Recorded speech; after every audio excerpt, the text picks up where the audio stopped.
Hey guys, so deer season is open pretty much across the whole Midwest now. And in this episode, we asked SPYPOINT, hey, what are the top 3 things that are, I guess at least in my terms, user error, or things that issues that people have that can be solved in the field, that either people didn't know, things that I learned things from this too. So we're gonna dive into those 3 things that hopefully help you have a much smoother cell cam or just trail camera experience this fall, hopefully capturing and upping your trail camera picture game. I've said it before, you'll hear me say it again, I will continue to say it. Help the deer do what deer want to do.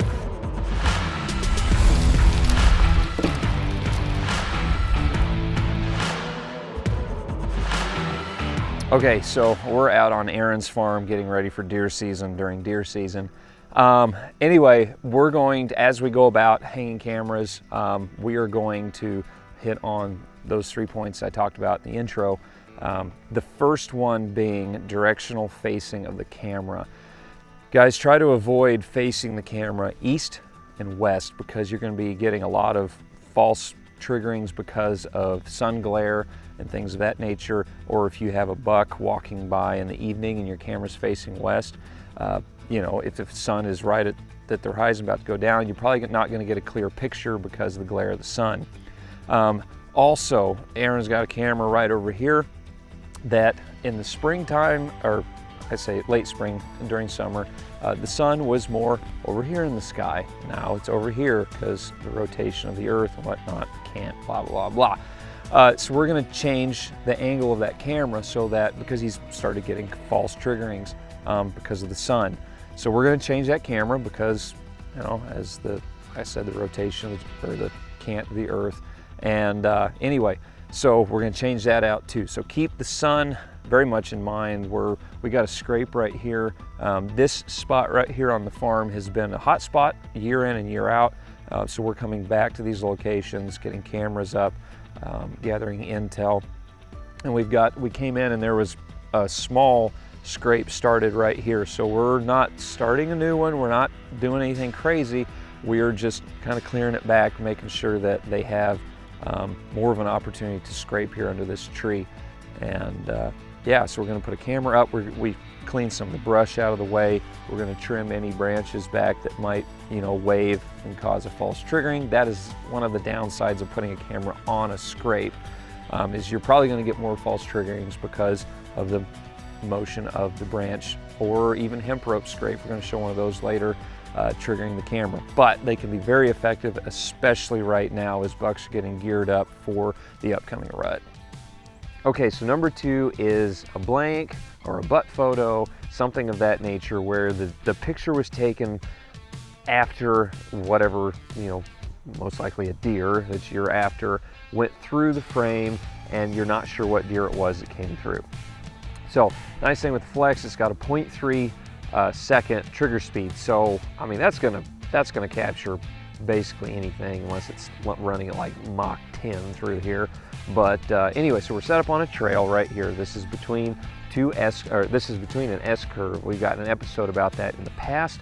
That was one of the more popular episodes, actually, where it's got your connecting points on your farm, point A to point B. This camera is being set up primarily for rut intel. So this is the shortest point between bedding, food, bedding. Which bucks are traveling this trail. It's not like this big highway that's through here. That's okay. Bucks are going to go from point A to point B, the path of least resistance. Anyway, so we're going to throw the Flex up. This trail runs east-west. We're going to face it northwest, so at a 45-degree angle. We're not going to face it straight down the trail because if the deer's walking away, you can't tell exactly what it is. So this angle helps you capture what, much more better of an idea of what deer it is that's coming through here, helping us put pieces together into building blocks to putting a better, more efficient hunting plan together. All right, the number 3, the third problem is, and I've been super guilty of this, and this is something I'm trying to fix, is putting a camera up too high, angled down, and waist high and straight line of sight is optimal for camera detection of what you're trying to get here, deer. Drove a T-post here because there is no tree to hang anything on. This is a little tip. Take a T-post, turn it upside down, drive it spade up, and balance. That gives you a nice flat spot to balance your camera on to attach the T-post. We've got a rope scrape behind us here. You can see the 360 blind as well. This is a plot scenario. We need rain, as you can probably tell, pretty badly. But this is a plot scenario. The detection range is 100 feet. So we're going to be able to pick up anything between here and the blind. It's just about 30 yards or so to the blind, give or take. So anything from here to the blind that comes out, we got a couple trails we're going to be able to pick up on the camera. We're going to put on video mode to catch the deer activity on the rope scrape, hopefully centralize the deer with that. All these tips are things that I think most people can find that they could, use some help on, particularly me in regards to the camera height. I was real guilty of putting the camera up high, and I was getting a lot of false triggerings and just weird activity.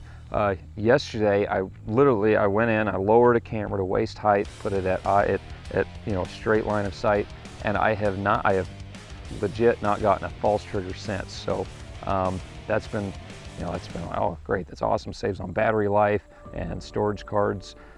Anyway, so speaking of that, it's a great time to replace your batteries, make sure everything's formatted going into season, because the goal of particularly cell cams is to minimize our intrusion into our hunting properties and let the cameras work for us. So guys, that's this month's episode. Next month's episode is going to be using the photos to build a log to help you strategize a pattern, using your trail camera photos to help get on a buck better in some this year, but primarily in years to come. How can we track deer and basically their patterns using cell cam technology and camera technology, period, whether it's cellular or non-cellular. So guys, that's going to be a good one. I look forward to it, and good luck this deer season.